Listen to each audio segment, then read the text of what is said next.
வணக்கம் நேயர்களே, ஸ்ரீ குபேரன் டிவி நேருக்கு லக்ஷ்மி நாராயண அன்பு வணக்கங்களை. இப்போ நம்ம பார்க்க போகிறது வார ராசி பலன் 9ஆம் தேதியிலேருந்து 15ஆம் தேதி வரை எப்படி இருக்க போகுது நான் பார்க்க போகிறோம். ஸோ எப்போதும் சொல்கிறது தாங்க, லக்னத்துக்கு பாருங்கள், ராசிக்கு பார்க்குற லக்னத்துக்கு பார்க்குறது ரொம்ப பர்ஃபெக்டாக இருக்கும். உதாரணமாக ஒரு மகர லக்னம் விருச்சிக ராசினா நீங்கள் விருச்சிக ராசிக்கான பலன்களை பார்க்குற மகர ராசிக்கான பலன்களை பார்க்குறது ரொம்ப பர்ஃபெக்டாக இருக்கும். ஃபஸ்ட்டு வர்றது பொது பலன்கள், அதுக்கப்புறம் வர்றது தசாபுத்தி பலன்கள். ஸோ உங்களுக்கு என்ன தசாபுத்தி அந்தரங்கள் வருதோ அதை வந்து மிங்கிள் பண்ணி பார்க்கும்போது ரொம்ப பர்ஃபெக்டாக இருக்கும். வீடியோட எண்டில் டிப் ஆஃப் த வீக் இருக்குது, மறக்காமல் பாருங்கள். மேஷ ராசி. ஸோ மேஷ ராசிக்கு வந்து பார்த்திங்கன்னா உங்களது ராசியாதிபதி செவ்வாய் வந்து பார்த்திங்கன்னா உங்களுக்கு நாளில் வந்து நீச்சமாக இருக்கும்போது தாய் சார்ந்த விஷயங்கள் வந்து கொஞ்சம் சின்ன சின்ன அவமானங்கள் வருவதற்கான வாய்ப்பு, ரொம்ப கவனமாக இருக்கணும். ஸோ கொஞ்சம் கடினமான வார்த்தைகள் சொற்கள்லாம் வர்றதுக்கான வாய்ப்பு. வண்டி வாகனங்கள் ஓட்டும் போதும் கொஞ்சம் பர்ஃபெக்டாக பார்த்து ஓட்டுங்க. நீங்கள் ஒழுங்காக போனாலும் மற்ற ஏதாச்சும் லொல்லுப்படுறதுக்கான வாய்ப்புகள் இருக்கிறதால கொஞ்சம் பார்த்து நடந்துக்கிறது ரொம்ப ரொம்ப நல்லதுங்க. ஸோ அதுக்கப்புறம் வந்து 2 மற்றும் 7ஆம் அதிபதியான சுக்கிரன் வந்து உங்களுக்கு வந்து 10ல் இருக்கும்போது தொழில் ரீதியான விஷயம் நல்ல வளர்ச்சி, நல்ல வெற்றிகள் வருவதற்கான வாய்ப்புலாம் ரொம்ப நல்லா இருக்குது. நல்ல வருமானங்கள் வருவதற்கான வாய்ப்புகளும் ரொம்ப நல்லா இருக்குங்க. ஸோ ஏதாவது புதிய பார்ட்னர்ஷிப் சம்மந்தமான விஷயங்களும் கைக்கூடி வருவதற்கான வாய்ப்புலாம் ரொம்ப நல்லா இருக்குது. ஸோ அதுக்கப்புறம் பார்க்கும்போது உங்களது 3 மற்றும் 5ஆம் அதிபதியான புதன். ஸோ 3 மற்றும் 5ஆம் அதிபதியான புதன் வந்து பார்த்திங்கன்னா உங்களுக்கு வந்து 8ல் வக்கரமாக போகிறாருங்க. ஸோ அப்போ வந்து வேலை சம்மந்தமான விஷயங்கள், வேலை டிரான்ஸ்ஃபர், இல்லை வேறு ஒரு வேலை தேடுறது, இந்த மாதிரி விஷயங்கள் வந்து கொஞ்சம் டிலே ஆகிறதுக்கான வாய்ப்புகள் இருக்குது. கொஞ்சம் அதனால் வந்து மனசோர்வுகளோ கொஞ்சம் ஒரு டென்ஷனாக இருக்கிறதுக்கான வாய்ப்புகள் இருக்குது. அதனால் கொஞ்சம் கவனமாக பொறுமையாக இருக்கிறது ரொம்ப ரொம்ப நல்லதுங்க. அதுக்கப்புறம் பார்க்கும்போது உங்களுடைய 4ஆம் அதிபதி சந்திரன். ஸோ 4ஆம் அதிபதி சந்திரன் வந்து வாரத்தின் முற்பகுதியில் வந்து கொஞ்சம் செலவுகளை கொடுத்தாலும் அதுக்கப்புறம் வந்து நல்ல விஷயம், நல்ல ஏற்றங்கள் வருவதற்கான வாய்ப்புலாம் ரொம்ப நல்லா இருக்குது. அதுக்கப்புறம் 5ஆம் அதிபதியான சூரியன். ஸோ 5ஆம் அதிபதி சூரியன் வந்து உங்களுக்கு 8ல் இருக்கும்போது அது வந்து இப்போது வந்து உங்களுக்கு புதனுடைய சாரத்தில் போயிட்டுருக்கு. ஸோ அதனால் கொஞ்சம் கவனமாக இருக்கணும். குழந்தைகள் சம்மந்தமான விஷயங்கள் மற்றும் நம்ம குடும்பத்திலேயே வந்து சின்ன சின்ன சலசலப்புகளோ ஒரு ஸ்ட்ரெஸ்ஸோ டென்ஷனோ வரதுக்கான வாய்ப்புகளும் ரொம்ப கவனமாக இருக்க வேண்டிய காலகட்டங்கள். தேவையில்லாத ஒரு சின்ன சின்ன பிடிவாதங்கள் வந்து நம்மளை வந்து கொஞ்சம் டென்ஷன் பண்ணுறதுக்கான வாய்ப்புகளும், அது மட்டும் கொஞ்சம் பார்த்து நடந்துக்கிறது ரொம்ப ரொம்ப நல்லது. அதுக்கப்புறம் பார்க்கும்போது 6ஆம் அதிபதியான புதன். 6ஆம் அதிபதி புதன் வந்து 8ல் வக்கரமாக இருக்கும்போது கடன் சம்பந்தமான விஷயங்களை கேட்டெடுத்த கடன் உடனே கிடைக்காம இருக்கும். கொஞ்சம் சின்ன தாமதங்கள், கொஞ்சம் மனசலனங்களை ஏற்படுத்துறதுக்கான வாய்ப்புகளால் கொஞ்சம் கவனமாக இருக்கிறது ரொம்ப ரொம்ப அவசியம். வேலையிலையும் வந்து ஒரு சின்ன ஸ்ட்ரெஸ் வரும். ஸோ அதனால் கொஞ்சம் பார்த்து கவனமாக இருந்துக்கிறது ரொம்ப ரொம்ப நல்லதுங்க. ஸோ அதுக்கப்புறம் உங்களுக்கு 7ஆம் அதிபதியான சுக்கிரன் 10ல் இருக்கும்போது நல்ல ஏற்றங்கள், நல்ல லாபங்கள் வருவதற்கான வாய்ப்புலாம் ரொம்ப நல்லாயிருக்கு. 8ஆம் அதிபதியான செவ்வாய் வந்து 4ல் இருக்கும்போது நிலவுலன்கள், வண்டி வாகனங்கள் சம்மந்தமான விஷயம் ரொம்ப ஜாக்கிரதையாக இருக்கணும். தாயாரிடம் பேசும்போதும் கொஞ்சம் கவனமாக இருக்கணும். சின்ன அவமானங்களை கொடுப்பதற்கான வாய்ப்புகளும் கொஞ்சம் கவனமாக இருக்கிறது ரொம்ப ரொம்ப அவசியம். அதுக்கப்புறம் 9ஆம் அதிபதியான குரு வந்து பார்த்திங்கன்னா உங்களுக்கு 2ல் இருக்கும்போது நல்ல ஏற்றங்கள், நல்ல லாபங்கள் இருக்கும். இருந்தாலும் வந்து 9ஆம் அதிபதி வந்து 2ல் வந்து கொஞ்சம் வக்கரமாக போகும்போது வருமானங்கள் வந்தால் கொஞ்சம் ஸ்லோவாக வருமான ஃபீலை கண்டிப்பாக ஏற்படுத்தும். அதுவும் சந்திரனுடைய சாரத்தில் இருக்கும்போது கொஞ்சம் சின்ன செலவுகள் இருந்தாலும் அதுக்கப்புறம் நல்ல ஒரு ஏற்றங்களை கண்டிப்பாக கொடுத்துருங்க. அதுக்கப்புறம் பார்க்கும்போது உங்களுடைய 10ஆம் அதிபதியான சனி வந்து 11ல் இருக்கும்போது தொழில் ரீதியான விஷயம், நல்ல லாபங்கள், நல்ல ஏற்றங்கள் வருவதற்கான வாய்ப்பு ரொம்ப நல்லா இருக்கும். நல்ல வளர்ச்சி வருவதற்கான வாய்ப்பும் ரொம்ப சிறப்பாக இருக்குங்க. 12ஆம் அதிபதியான குரு வந்து 2ல் இருக்கும்போது நல்ல ஒரு வருமானங்கள், நல்ல ஏற்றம் தருவதற்கான வாய்ப்புகள், சுப செலவுகள் ஏற்படுவதற்கான வாய்ப்புகளையும் கண்டிப்பாக ஏற்படுத்துங்க. ஸோ நல்ல விஷயங்கள் எல்லாம் இருக்குன்னா ஒரு பிரார்த்தனை அவசியம். இதுவரை பார்த்தது வந்து பொது பலங்கள். ஸோ இப்போ இனிமேல் பார்க்கும்போது தசாபதி பலங்கள் எப்படி இருக்கும். மேஷ லக்னமாக இருந்து சூரிய தசாபுத்தி அந்தரம் நடக்கும். ரொம்ப கேர்ஃபுல்லாக இருக்கின்ற ஒரு காலகட்டங்கள். குடும்பம் மற்றும் குழந்தைகளாக வந்து சின்ன அவமானங்கள் ஏற்படுவதற்கான வாய்ப்புகள் ரொம்ப கவனமாக இருக்கின்ற ஒரு காலகட்டங்கள்.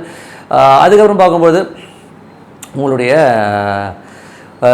மேஷ லக்னமாகிறது சந்திர தசாபுத்தி அந்தரங்கள். சந்திரனுங்கிறது வந்து பார்த்திங்கன்னா உங்களுக்கு வந்து 12ல் வந்து வாரத்தின் முற்பகுதியில் கொஞ்சம் சின்ன செலவுகள் இருந்தாலும் அதுக்கப்புறம் நல்ல ஒரு ஏற்றம், நல்ல லாபங்கள் வருவதற்கான வாய்ப்பு ரொம்ப சிறப்பாக இருக்குது. மேஷ லக்னமாக இருந்து செவ்வாய் தசாபுத்தி வந்து செவ்வாய் வந்து பார்த்திங்கன்னா உங்களுக்கு 4ல் நீச்சமாக இருக்கும்போது வீடு, நிலம், புலங்கள் மற்றும் தாயார் சம்பந்தமான விஷயம், சின்ன அவமானங்கள் வருவதற்கான வாய்ப்பு ரொம்ப கவனமாக இருக்கின்ற ஒரு காலகட்டங்கள். ஸோ கொஞ்சம் வந்து பொறுமையாக ஹேண்டில் பண்ணும், அவ்வளோதான். இந்த மாதிரி இருக்குன்னா கொஞ்சம் வந்து டைம் எடுத்து ஏதாவது கோவம் வர மாதிரி பேசினா கூட இப்போ பேசலைங்க, நம்ம ஒரு 2 நாள் கழித்து பேசலாம், ஒரு வாரம் கழித்து பேசலாம் சொல்லிட்டு ஜகா அடிக்கிறது ரொம்ப ரொம்ப நல்லது.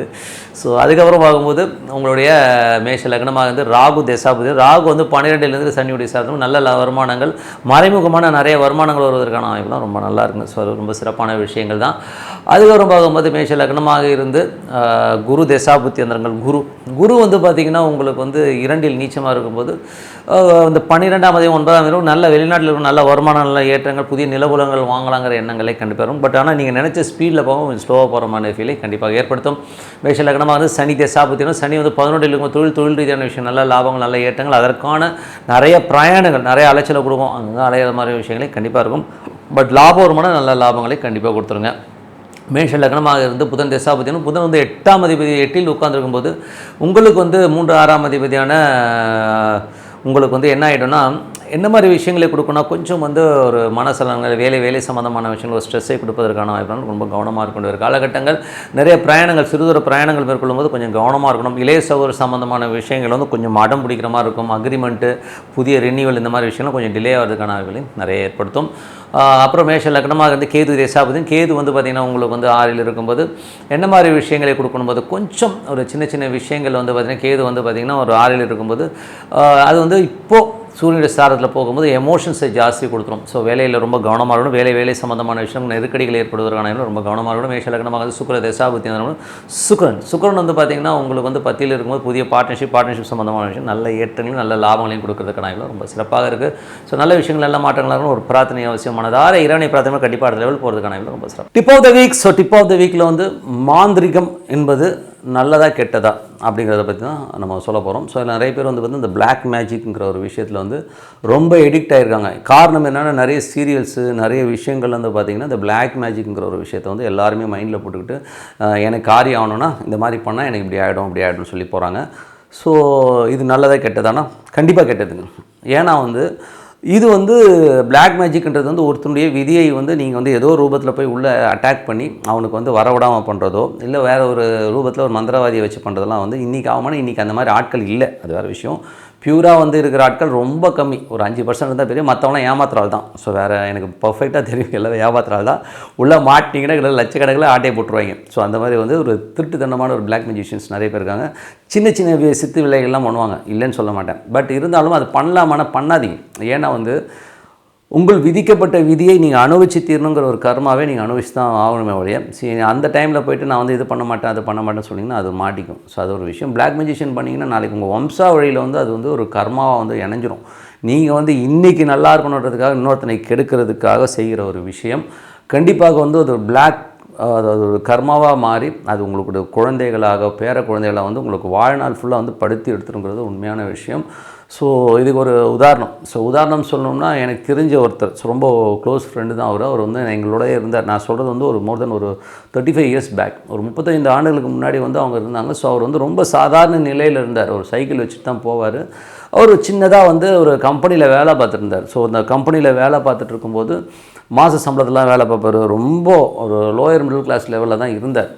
ஸோ அப்படி இருக்கும்போது இவர் என்ன பண்ணார்னா கொஞ்சமாக ஒரு சின்னதாக வந்து ஒரு கம்பெனி ஆரம்பித்தார். அங்கே வேலை பார்த்துக்கிட்டே இங்கே வந்து ஒரு கம்பெனி ஆரம்பித்து அதுக்கப்புறம் அங்கே இருக்க ஆர்டர்ஸ் எல்லாம் கொஞ்சம் கொஞ்சமாக டைவெர்ட் பண்ணி அதை டெவலப் பண்ணார். ஸோ இதுக்கு நடுவில் இருந்து என்ன பண்ணுவார்னா இவர் வந்து ஒரு சில ஆட்களை கூப்பிட்டு வந்து இந்த எந்திரம் பண்ணி நிறைய மந்திரங்கள் உச்சாடனங்கள் இதெல்லாம் வேலையும் பார்ப்பாருங்க. ஸோ இது வேலையெல்லாம் பார்த்து பார்த்தீங்கன்னா ஒரு ஆஃபீஸ்க்கு போனீங்கன்னா நிறைய தகடுகளாக இருக்கும். நிறைய தகடுகள் இந்த மாதிரி விஷயங்கள் எல்லாம் வந்து அவர் பண்ணிகிட்டு இருந்தார்.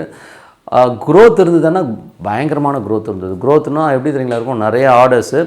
அவர் ஆஃபீஸில் வேலை பார்த்த இடத்துலேருந்து இவர் வந்து அந்த ஆர்டர்ஸ் எல்லாம் வந்து கன்வெர்ட் பண்ணி இங்கே கொண்டு வந்தால் இந்த பக்கம் மாந்திரிக விஷயமும் பண்ணிக்கிட்டு ஆளுங்களை வச்சு பண்ணுவார். பணம் கொடுத்தா ஒருத்தர் வந்து பண்ணி கொடுத்துருந்தார். அந்த மாந்திரிகம் பண்ணுற ஆளை பார்த்திங்கன்னா எப்படி இருப்பார் தெரியுங்களா, ரொம்ப கோரமாக இருப்பார் ஆள். ஸோ அப்போ அவன் எவ்வளோ காசுக்காக எவ்வளோ கெட்டது பண்ணியிருக்கான்றது வந்து அவன் ஃபேஸ் பார்த்தாலே தெரியும். அந்த ஆளுக்கு பார்த்திங்கன்னா மண்டேயில் வந்து ஒரு கொண்ட மாதிரி ஒரு இதே விழுந்திருக்கும், சதையை வந்து ஒரு மாதிரி வெளியில் வந்த மாதிரிலாம் இருக்கும். ஸோ கொஞ்சம் ஒரு மோசமான ஒரு சயின்ஸ் இது, அக்கல்ட் சயின்ஸ்னு சொல்லுவோம். ஸோ பிளாக் மேஜிஷியன்ஸில் வந்து பார்த்திங்கன்னா இந்த மாதிரி பண்ணும்போது அந்த ஆள் வந்து அந்த மாதிரி பண்ணிக்கிட்டே இருந்தார். இவருக்கு வந்து நல்ல வளர்ச்சினா எப்படி சொல்கிறேன்னா ஒரு சாதாரண கம்பெனியாக தொடங்குறது. அதுக்கப்புறம் அது வேலையெல்லாம் விட்டுட்டார். அவர் கீழே வந்து ஒரு 10 பேர் வேலை செய்கிறாங்க, 10-15 பேர் அந்த கம்பெனியில் வேலை பார்க்குறாங்க. அதுக்கப்புறம் கார் வாங்குறாரு. அதுக்கப்புறம் ஃபாரின் கண்ட்ரியோட டைப் போடுற அளவுக்கு வந்து இவருடைய வளர்ச்சி இருந்தது. பட் என்ன ஆச்சுன்னா சடனாங்க ஒன் ஃபைன் டே திடீர்னு ஒரு ஆக்சிடென்ட் நடந்தது. ஒரு சின்னதாக வந்து ஒரு சின்ன ஆக்சிடெண்ட்டில் உடனே உயிர் போச்சு. அந்த ஆக்சிடெண்ட்டில் இறக்கணும்னு அவசியமே கிடையாது, திடீர்னு இறந்துட்டார். டோட்டல் எல்லாமே ஷட் டவுன் ஆச்சு. அது மட்டும் இல்லாமல் அவருக்கு பெரிய கர்மா என்ன வந்ததுன்னா இவருடைய வளர்ச்சி வந்து என்றைக்கு வந்து அந்த கம்பெனிலேருந்து ஆர்டர்ஸ்லாம் கன்வெர்ட் பண்ணி இது பண்ணாரோ அப்போ வந்து முதல் குழந்தை அவருக்கு ஏற்கனவே இருந்தது. 2வது குழந்தைய வந்து அதை பிறக்கும்போது அது மூளை வளர்ச்சி கூண்டிய ஒரு குழந்தையாக பிறந்துச்சு. அதனால் அதுக்காக எவ்வளோ செலவு பண்ணார். அவருக்கு வேதனைன்னா அந்த குழந்தையால் ரொம்ப வேதனை இருந்தது. ஸோ அவ்வளோ கஷ்டப்பட்டாங்க. ஸோ ஏன் சொல்கிறேன்னா அந்த பிளாக் மேஜிஷியனுங்கிறது வந்து உங்கள் வம்சாவழியை பாதிக்கும் அப்படிங்கிறதுக்கான உதாரணம் இது. ஸோ அவ்வளோ கஷ்டங்களை வந்து அந்த பிளாக் மேஜிஷியன் கொடுத்துரும். ஸோ அதனால் தயவுசெய்து யாராச்சும் வந்து இன்றைக்கி நான் நல்லா இருக்கணும், இன்றைக்கி பணம் வரணும், எனக்கு வந்து இவன் அழியணும், இவன் கெட்டு போகணும், இந்த மாதிரிலாம் வந்து தவறான ஒரு நெகட்டிவிட்டியாக ஒரு சில விஷயம் செய்ய போனீங்கன்னா உங்களது மகன்கள் பேர குழந்தைகள் கண்டிப்பாக பாதிக்கப்படும். அதனால் வந்து தயவுசெய்து அந்த விஷயங்களே போகாதீங்க. அது விஷயத்துக்கு பக்கமே போகாமல் இருக்குது ரொம்ப நல்லது. ஏன்னா நான் கண்ணுக்கு அவங்க எவ்வளோ பெயின் தெரியுங்களா. அவங்க காசு இல்லாத போதே அவ்வளோ சந்தோஷமாக இருந்தாங்க. நான் எனக்கு நல்லா தெரியும், காசு இல்லாத போதே அந்த அழகாக சைக்கிளில் போவாங்க. அதுக்கப்புறம் ஒரு ஸ்கூட்டரில் வச்சுருந்தார். ஸ்கூட்டரில் அவ்வளோ சந்தோஷமாக போயிட்டு இருந்த ஃபேமிலி. அதுக்கப்புறம் அந்த குழந்தை பிறந்ததுக்கப்புறம் அவங்க டோட்டலாக அவங்க சந்தோஷம் எல்லாமே போயிடுச்சு. பணம் இருந்தது, பட் சந்தோஷம் டோட்டலாக போயிடுச்சு. அவங்க ரொம்ப ஒரு என்ன சொல்கிறது, ரொம்ப ஒரு கஷ்டத்தோடய தான் இருந்தாங்க. ஸோ அதுக்கப்புறம் ஒன் ஃபைன் டே வந்து அவரும் திடீர்னு ஒரு ஆக்சிடெண்ட்டில் இறந்ததுக்கப்புறம் இந்த ஃபேமிலி வந்து டோட்டலாக வந்து டெமாலிஷ் ஆனதை பார்க்க முடியுது. அதுக்கப்புறம் டோட்டலாக அந்த கம்பெனி எல்லாமே மூடுற மாதிரி சூழ்நிலை ஏற்படுத்திச்சு. அதனால் வந்து தயவுசெய்து இந்த பிளாக் மெஜிஷியனுங்கிற ஒரு விஷயத்துக்கு போகவே போகாதீங்க. மாந்திரிகமோ மந்திரமோ இதுக்கு என்னங்க பண்ணலாம், ஒருத்தன் என்னை ஏமாற்றிட்டான், நான் திருப்பி செய்ய வேணாம்னா நீங்கள் அந்த மாதிரி போகாதீங்க. உங்களை ஏமாற்றிட்டாங்கன்னா இறைவனிடம் வழிபாடு பண்ணுங்கள். ஸோ வழிபாடுன்றது வந்து உங்களுக்கு எந்த வித சைடு எஃபெக்ட்டும் கொடுக்காது. இறைவனிடம் வழிபாடு பண்ணுங்கள். ஒரு காலகட்டத்திற்கு அப்புறம் அவங்களுக்கு வந்து எல்லாமே வந்து ஆட்டோமேட்டிக்காக உங்களுக்கு வர நல்லது வரும். நமக்கு வந்து நல்ல சந்ததிக்கணும், நம்ம நல்லா இருக்கணும்னு நினைக்கணுமே ஒழிய இந்த மாதிரி வந்து ஒரு தவறான விஷயத்துக்கு கண்டிப்பாக போயிடாதீங்கன்னு சொல்லிட்டு உங்களிடம் விடைபெறுவது உங்கள் லக்ஷ்மி நாராயணன். நன்றி, வணக்கம். ஸ்ரீ குபேரன் டிவியை பார்த்தமைக்கு நன்றிகள். மேலும் இது போன்ற தகவல்களை தெரிந்து கொள்ள ஸ்ரீ குபேரன் டிவியை சப்ஸ்கிரைப் செய்யுங்கள். மறக்காமல் பெல் ஐக்கானை கிளிக் செய்யுங்கள்.